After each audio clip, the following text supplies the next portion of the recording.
Utori Kyoya says, Sean, what kind of advice would you give to someone that involves a presentation or public speaking?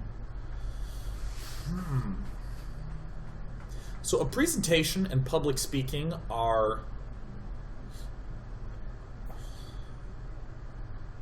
Those are two... I have different answers on those. Let me just answer it all. Let me not try to deliberate, but okay. In terms of a presentation, this is gonna sound perhaps dumb and obvious, but I'm going to expand upon it.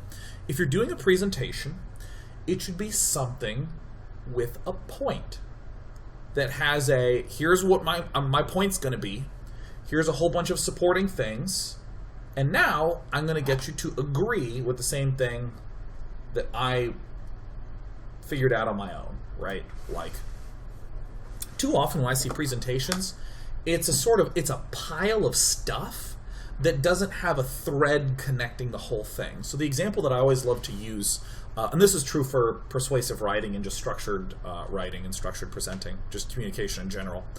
The thing I always think about is, think about how a murder trial goes, right? The guy stands up there and says, I think Felicity murdered Jebediah. This is some real big characters. There's a lot of weight to these names. I am going to argue that Felicity killed Jebediah. Here's the first piece of evidence. Her knife was in Jebediah's forehead. Here's the second piece of evidence. Felicity had spoken excessively to all her friends about her intention to kill Jebediah. Third thing, Felicity had a really good reason to kill Jebediah because there was an insurance policy taken off. Forehead insurance, right?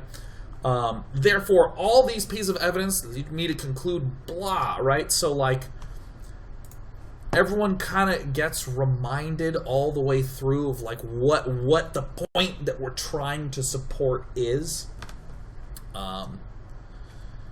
So, you know... Like, let me just make up a topic. This topic that I've been thinking about recently, that many gaming companies right now are interested in making esports titles. Cool. So I might do a presentation where the point is, why are esports good to create as a game? Why, if you are a developer, should you make an esport?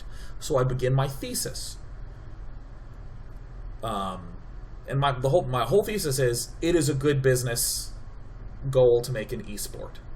And then there would be supporting evidence. Look at these numbers. There would be all these other things. And then if I wanted to make some sort of pivot, it would be like, so let's talk about the design elements, how we would actually go about designing an esport. Now, notice that this is a different topic. There's, you should make an esport, and there's a different type of new topic. Here's design thoughts on making an esport. But because I've presented this nice through line that it's good to make an esport, I can just keep referring back to this sort of thing.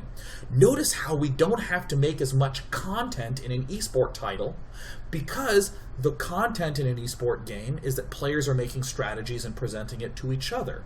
So here's a technique to create those, and notice how we can leverage this to actually go and make a really nice, successful product for us, and that's really good for us.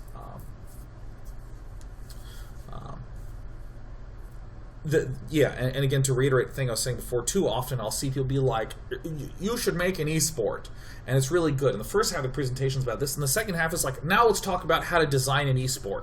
And this doesn't relate back to that, right? It's sort of the idea of your presentation should be about one thing. It should be about a thing.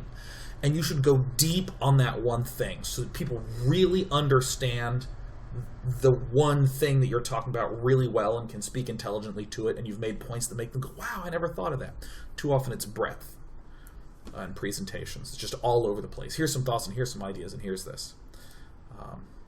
That's why I like the courtroom, the murder room reference, because, like, you don't have something like Felicity, I'm going to prove that she killed Jebediah. So first, we found evidence of her knife in Jebediah's forehead. Now let's talk a little bit why knives and foreheads are bad. Here's a variety of different knives, and why they could have been chosen for various reasons, but this was the best one for going into the forehead. Insurance companies are a thing, and they have a variety of different insurance policies. Here's 10 different insurance policies, one of which is forehead insurance. There's also life insurance and flood insurance. You know, like that feels more like bouncing around, but like the murder trials have a very clear through line to them, and things stick to that, right? Everything keeps pointing back to that. And of course it sounds obvious in a murder trial, but too often doesn't wind up happening in a presentation. Another thing that I think is really important in a presentation is to, in the same way that the big structure is, here's what I'm going to tell you, here's a whole bunch of supporting evidence, and look at the really nice conclusion, the big takeaway point that you're supposed to get. Right? That's the meta thing. You should also be sure to do this in minor ways. Very often I'll see, here's what I want to say, and then here's some evidence. And then, okay, let's move on. You want to say, here's what I want to say, here's some evidence. Notice how that supports what I was trying to say. Let me do a StarCraft example, because I did this like all the fucking time in the dailies.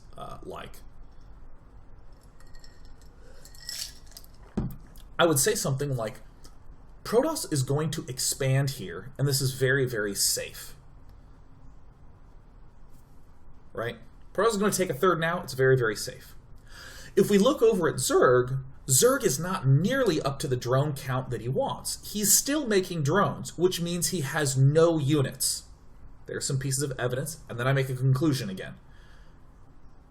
So there's no threat to this third expansion. So it's fine for Protoss to not have any units. You see how I sort of stated the thing and gave the evidence and stated it again?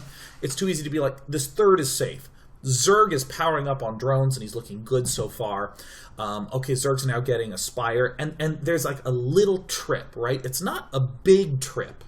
It's not like, if someone was listening slowly, they wouldn't be like, Zerg's building drones, but how does that relate to the third? But it does force the listener a little bit there to listen, and to think and to process on their own, which is not why someone's consuming your content. So it's important to have like, here's a point, and then we wrap that one up. Here's a point, let me wrap that one up. Here's a point, let me wrap that one up. Because if you miss out on all these conclusions, it's just you trip, and then you trip, and then you trip, and then you trip, and then you trip, and then suddenly there's a lot of opportunities for people to become ejected from the engagement in what you're talking about. You want to make sure that they follow along with you. So, I mean, like, we'll take the StarCraft example. By the way, I think about this shit all the time. As someone who has done, well over 1,000 live stream shows, spend a healthy amount of time thinking about communication and that sort of thing. So, like, so let's do the StarCraft thing. So I would say, okay, Protoss is opening up with a relatively standard opening. Zerg 2 is doing something very standard, very economically focused. And now, at this point, Protoss is going to go ahead and take a third, and he doesn't have a lot of units. He's actually, but that's okay because he's pretty safe. If we look over at Zerg, he's building a lot of drones, and still needs to keep doing that to power up. The next big attack is going to come at... I was doing good so far.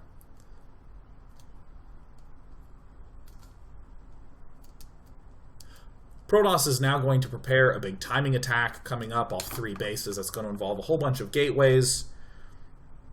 So Zerg is preparing a big Roach Hydra army to deal with that. Everything I just said I would call shitty, right? Because I'm making too many statements and I'm not tying them up with a little bow. So let's look at the first part of that. Okay, so Protoss is doing a pretty standard opening, and Zerg is also doing a nice standard economic opening. What does that mean? Do a little more. Protoss is doing a pretty standard opening. Early expanding works well on this map and is relatively safe. Right? There's some reason it's standard. It's not just... There's not just the build order office of the United States that just says, here's the gold standard. Just give some reasoning, right? He's opening up with this, it's standard. Many players like doing this because it gives a good economy and it's very safe due to the distances. Okay, go over there. Zerg's opening up with an economic thing, building a lot of drones. for the same reason as the thing before. Right? Give a nice little fucking wrap up. Then that mid-second, Protoss is taking a third, which is actually very safe even though he doesn't have any units. Look at Zerg making a lot of drones. Zerg has no threats to apply any pressure to Protoss right now, so Protoss is going to get away with a lot of units. And then see that third thing. Okay, now Protoss is preparing for a big timing attack, so Zerg is going to try to defend it with this because, right, you cap that because this attack actually comes pretty quickly, so he can't get a variety of different things. He can only get the things that are like basic layer tech with this.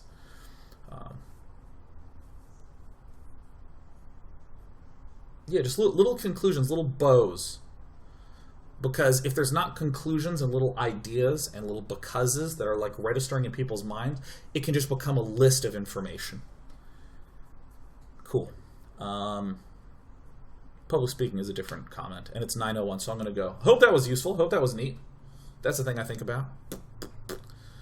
Goodbye. I'll see you tomorrow for Rainbow Six.